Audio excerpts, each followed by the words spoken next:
Where did all commentators get the idea that Pachika Buddhas hasn't got the ability to teach? I don't know where they got this idea, but they had a lot of ideas, a lot of wrong views, like these teachings about parami and Jataka tales and all that. Because over the long time, 2,500 years, so many people were involved in writing these commentaries. So one person had one wrong view, another person had another wrong view, then you get a lot of wrong teachings in the Buddhism. For example, like the Buddha, before he left his wife and child, he had a last look at them in the middle of the night, and then he ran off in the middle of the night. It is not based on the sutta, it's not true. One day, does it mean that since this Pachika Buddha don't teach, does it mean that even nowadays there are a lot of Pachika Buddha staying somewhere, maybe in high places, in mountains or in Tibet or whatever? Yes. Firstly, you have to understand where do these Buddhas come from, whether it's Sammasambuddha or Pachika Buddha. To me, these Pachika Buddhas are like our Buddha. The Buddha did mention in the Gatikara Sutta that when the last Buddha, the last Buddha before our Gautama Buddha was Kassapa Buddha. Now when Kassapa Buddha was here, our Bodhisatta, our Buddha, Sakyamuni Buddha in his previous life, was born as a Brahmin at the time of Kassapa Buddha. Then because he was a Brahmin, he was not interested to see the Buddha. But his good friend, the pot maker Gatikara, was a very devoted supporter of Kassapa Buddha. So Gatikara kept calling our Bodhisatta many times to see the Buddha, but he refused. So finally he had to pull him by the hair.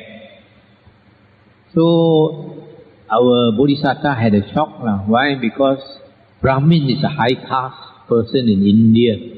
You can't pull him by the hair, This pot maker is a low caste man.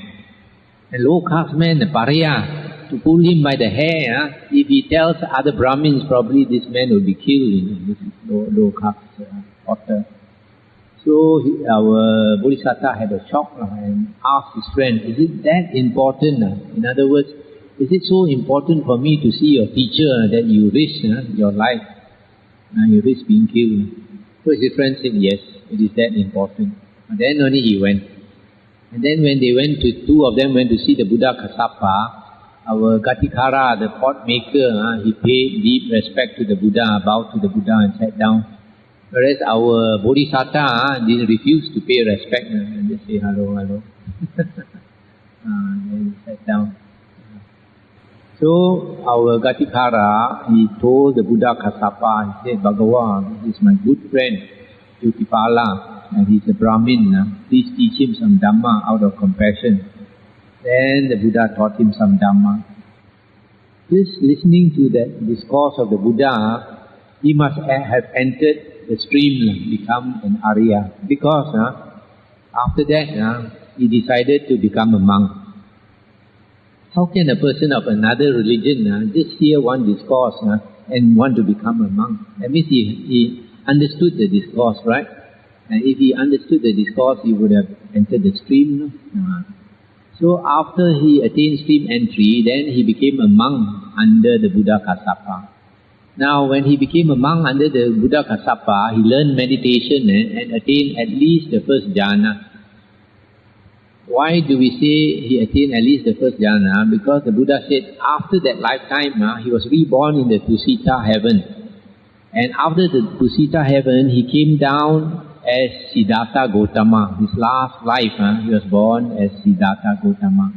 And Siddhartha Gautama, as a young boy, when his father was overseeing the ploughing of the fields, he went under the jambu tree, sat down under the jambu tree and attained the first jhana. So as a small boy, he could not have learned the first jhana in his lifetime as Siddhartha Gautama. He must have learned it under the Buddha Kassapa. So if a person has already attained stream entry, and he attains the first jhana, it must mean that he has attained the second fruit, Sakadagamin. The difference between Sakadagamin and Sotapanna is that Sakadagamin has reduced the greed, hatred and delusion. And for a person to reduce greed, hatred and delusion, he must attain some amount of samadhi to suppress the greed, hatred and delusion.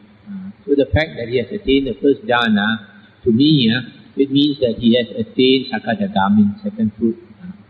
Now according to the suttas, if a person has attained Sakadagamin, when he comes back, he is called a once returner. Once returner means he comes back to the human birth one last time. And after that human birth, he must enter Nibbana. It's like a ripe durian, ready to fall. Whether the wind blows or it doesn't blow, also you must fall down. So the Sakadagamin, he comes back, and then like our Buddha, even though he was born as Siddhartha Gautama of a wealthy family, of a warrior caste, with a beautiful wife, in spite of all these pools of the worldly life, yet he renounced worldly life and became an ascetic. That is a characteristic of a Sakadagamin. A Sakadagamin is due for enlightenment. So whether he has a teacher or he does not have a teacher, he will go and practice until he becomes enlightened. So all Buddhas are like that. To me, that's my opinion, based on Sakyamuni Buddha or Gautama Buddha. So all Buddhas, they are past Aryans. So during the Buddha's time, there were many people who attained Sotapanna and Sakadagamin. These people, when they come back, if they come back now, then they will practice and attain enlightenment, maybe as a Hindu, maybe as a Taoist like Lao Tzu. And if they come back later when there's no Dhamma in the world, they will still go and practice and attain enlightenment. So to me, I think Pachika Buddhas exist all the time. Only thing there are not many of them. They exist all the time. So a person like Lao Tzu, the Buddha did not teach Dhamma in China, but he was a highly attained person with psychic power and lofty teachings. So a person like Lao Tzu could very well be a Pachika Buddha. Bhante, if a person is enlightened already, after death, what would the state be? The state of the mind be? The Buddha said the state of Nibbana is a state of boundless consciousness, of bright consciousness. And yet the Buddha says the sixth consciousness has stopped. So the sixth consciousness is that which creates the world, because we know the world exists because of our seeing consciousness, hearing consciousness, etc. So the world is like a dream. When we are dreaming at night, we see, we hear and all that. And we believe it to be real. But when we wake up, then we realize it was a dream. Now when you wake up, do you ask yourself, Chong last night I was dreaming, what happened to him? Where did he go? You ask yourself? Why? Because in that dream, that Chong in the dream never existed. It was just a dream, right? The same now. Now life is also a dream. So the Buddha is called the awakened one because he has stopped his dream. the sixth consciousness has stopped working. So we don't ask after the Buddha has entered Nibbana, where is he, whether he will come back or not. If you understand the Dhamma, you don't ask this question. Because the Buddha said, basically, this being that we think we are, actually doesn't exist. That's why the Buddha stressed his teaching is to understand that there is anatta. Atta means something that is permanent, something that you can call I. But if everything is changing, this body that you think is I, or this mind that you think is I, is changing all the time. So what is that inside you that you call to be the self? So to give us a little understanding of this state of Nibbana, we consider the state of sleep. When we go to sleep, there are two types of sleep. The shallow type of sleep is when we are dreaming. We dream and it's not a restful state because your mind is agitated, you get excited in the dream and all that. If you dream a lot, then when you wake up, you don't feel very restful. But there's another type of sleep, that is a very deep state of sleep. And this deep state of sleep, you are not even aware that you exist, and there's no dreams. In that state, where you have no awareness that you exist, and yet there is a consciousness, but you are not aware that you exist. This state is a little similar to Nibbana. That's why this deep sleep state is so blissful that when we wake up, we want to sleep again. It's so pleasurable. It's one of the pleasures that we indulge in.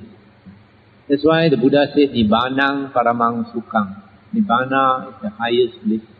So sometimes we find it very hard to understand. Why? Because Buddha says, Nibbana is the state where the sixth consciousness has ceased. So that means there is no feeling. So if there is no feeling, how come the Buddha says it's the highest bliss? Then if you compare it with this deep sleep state, then you can understand. In this deep sleep state, you don't even know that you exist.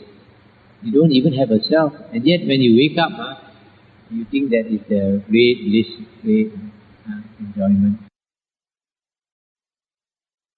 Bhante, isn't it said that the whole world is within us? Or what do you mean by that? We are the whole world. Last time before I practiced Buddhism, I was practicing Hinduism.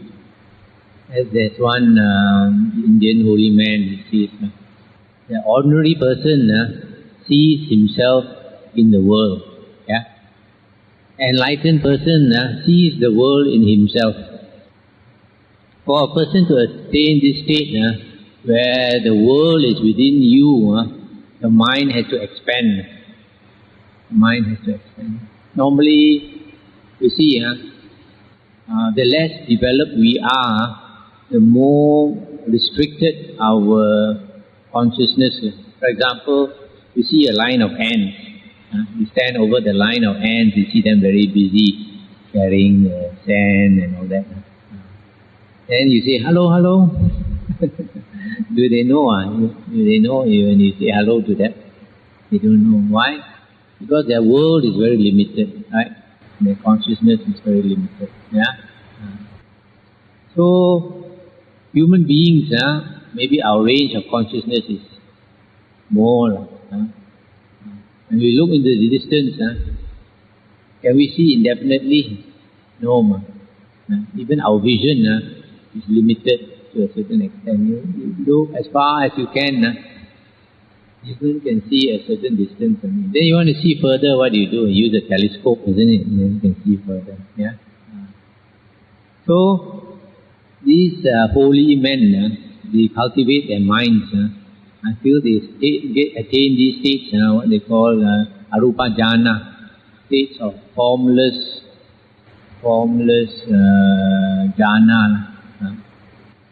So, in these states, the mind expands.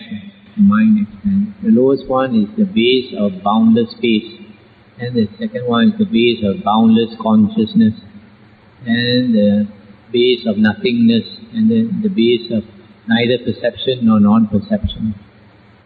So the base, the lowest, the base of boundless space is when the mind opens up like boundless space. So you see, like this Arahant Anuruddha, his mind was so developed that it seems he could see the 10,000 world systems like in the palm of his hand. His mind had expanded so greatly. 10,000 world systems he looked like in the palm of his hand. That's why there's a Chinese story about the journey to the west, isn't it? Said the monkey got very naughty.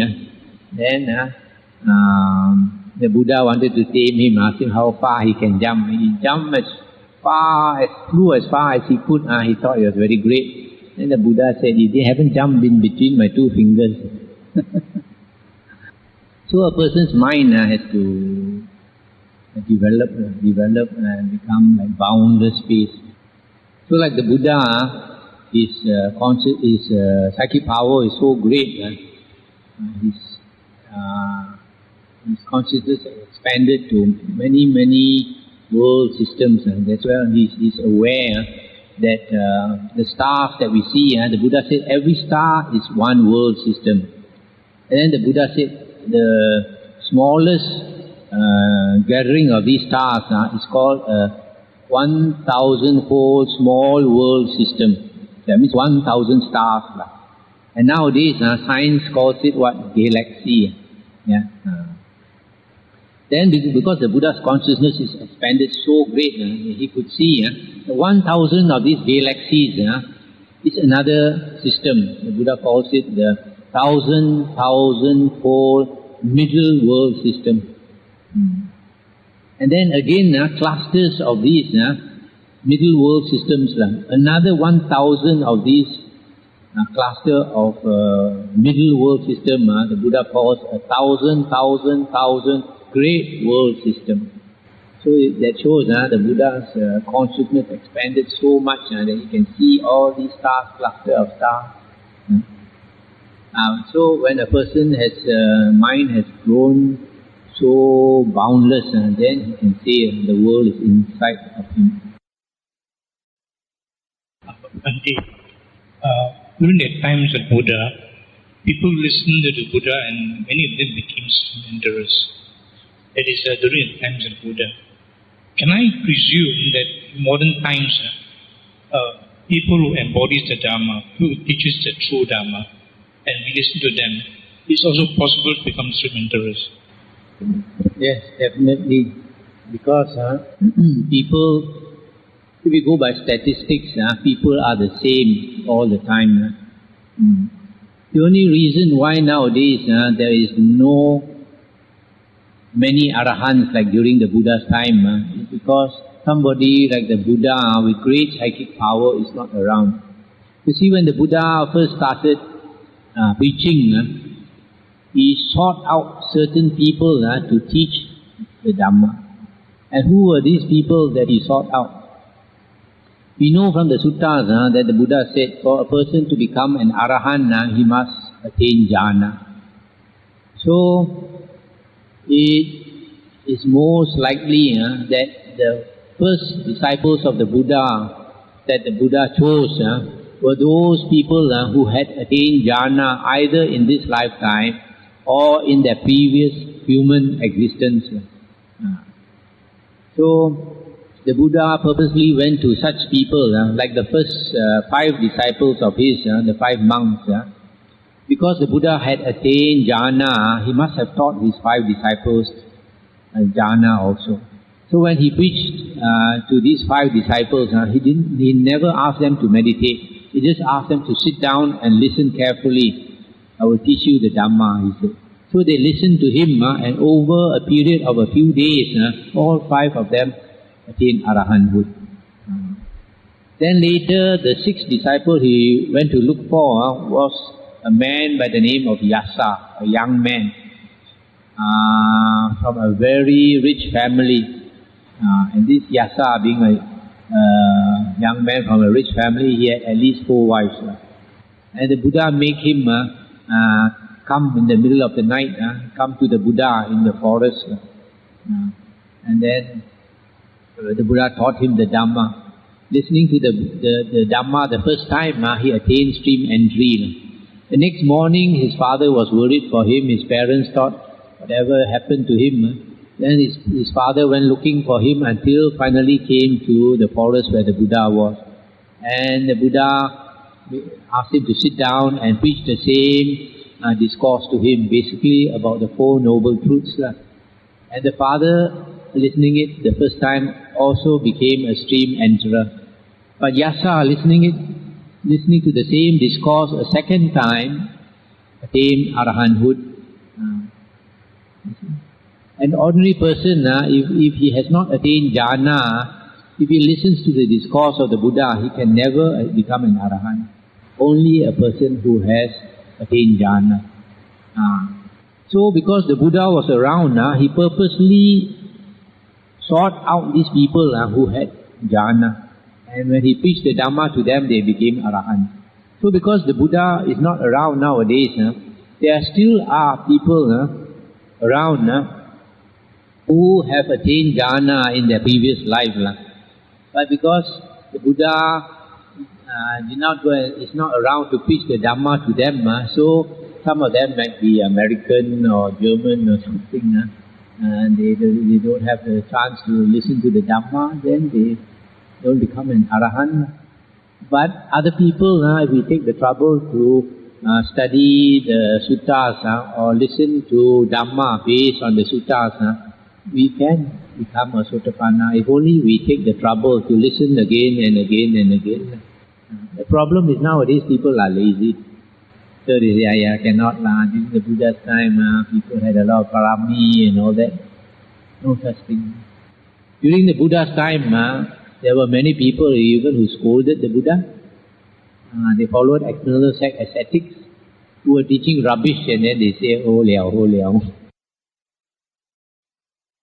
Bhante, just as you're saying that when you become a Practicality, you will be born in heaven and you will enjoy bliss, happiness. Now, if you were born in heaven and you are in bliss all the time, that means practically there's no action being done, no karma, no good karma being done. So you stay there, enjoy and become in bliss, and then all your merits may be, come to a time may be used up, you see. So you may fall back again. So how do you become an arahant later on? You see, if a person is a sakadagamin, that means he is already an Arya. And I said just now that an Arya can never fall into the 3 woeful planes. He can never become a ghost or an animal or in hell. Now his merit as a deva is exhausted. That merit as a deva, not all his merit is exhausted, Only that merit of being a deva is exhausted. So he comes back to the human form. But when he comes back to the human form, he still has a lot of merit left. So he will come into a good family like those, like the Buddha. The Buddha, being a Sakadagamin, he was reborn as a warrior caste into a wealthy family. So not all the merit is used up. So there are some devas from a high heaven, for example, say second jhana plane. He enjoys life there for a very long time, and then when he passes away, he might fall into the first jhana plane, as Mahabrahma. Enjoy their life there for a very long time again. And after that, fall into the sensual heavens. Sensual heavens, there are 6 heavens, And then he might be reborn one level, down, slowly come down.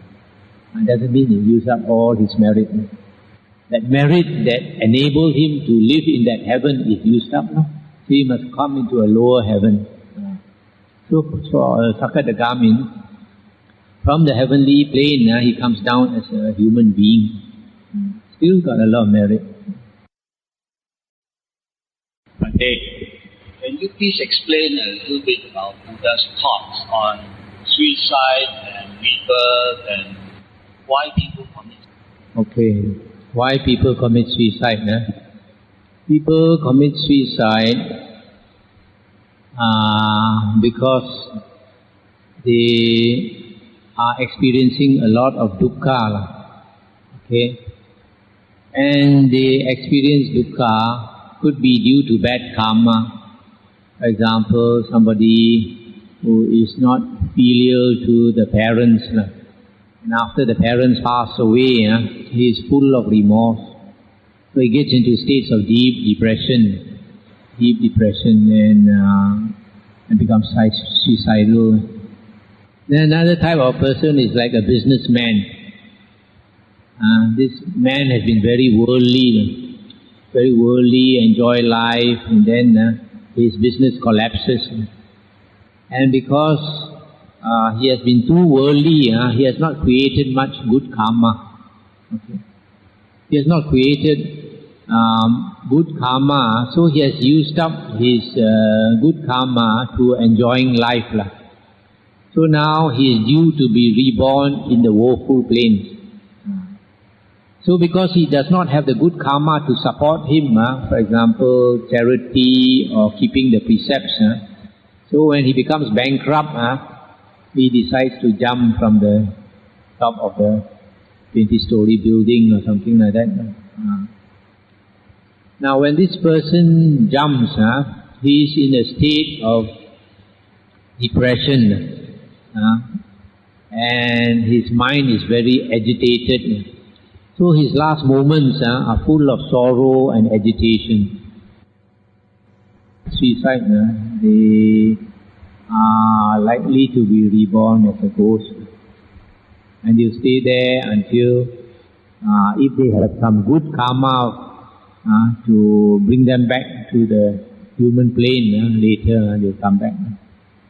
In fact, most human beings, when we pass away, most human beings are reborn into the ghost realm. Why? Because for us to be here in the human plane, we have good merit from the past. There are 5 destinations of rebirth. The best is the heavenly plane. The second is the human plane. These 2 are called happy destinations of rebirth. Then another 3 are called woeful destinations of rebirth, the ghost, animal and hell realm. So for us to be reborn either as a human or as a heavenly being, we have much more good karma than bad. So, but then when we are reborn as a human being, our karma is not as good as a heavenly being. In other words, our good karma, our blessings is limited, limited. So when we live our life, we use our good karma, So unless a person, like a Buddhist, if a person does not understand the Dhamma, then he does not know how to replenish the good karma by doing good charity, by keeping the precepts. So most people, because they don't do these 2 things, or don't do enough of charity and keeping the precepts, by the time they die, they have used up their good karma. So they very naturally fall into the next plane, which is the ghost plane. That's why we Chinese believe after 7 days, your father has passed away, he'll come back. And most often they do come back. They'll let you know and they come back. Why they want to let you know? Because they are suffering. They hope you can do something for them to help them. Bhante, you did mention something about helping your parents who may, on passing away, go into the ghost plane. How can we as children do some good deeds to help them? Okay. it is best if our parents are helped before they pass away. And the Buddha did mention 4 ways of helping our parents before they pass away, teaching them charity, to do charity, teaching them firstly to bring them to have faith in the Buddha, Dhamma and Sangha, to become a Buddhist. Secondly, teach them to be charitable. Thirdly, teach them to keep the moral precepts. And fourthly, teach them the Dhamma, or give them Dhamma to listen so that they can attain wisdom. These are the 4 ways of helping our parents before they pass away. Now, if our parents pass away, the Buddha said we can only help them if they are reborn as ghosts. If they are reborn in the other 4 destinations of rebirth, we can't help them. And I think mainly because they don't come back. They don't come back. Only ghosts come back. So if your relative is reborn as a ghost, what does a ghost need? A ghost firstly needs food, food. Secondly, clothes to wear. Only these 2. So in our Theravada tradition, it's very simple. For parents have passed away, then you offer some food, either to some monks or to some old folks' home or some orphanage. None of these is around, then you offer by the roadside. And then you after you have done the offering, then you transfer the merit to them. But better still, like before you do, you are planning to do some charity for your departed parents. Then before you do that offering, you inform them by praying at night and mentally informing them, because they are psychic, they will know. And then after that only you do the charity, and then when you come back again you transfer the merit to them.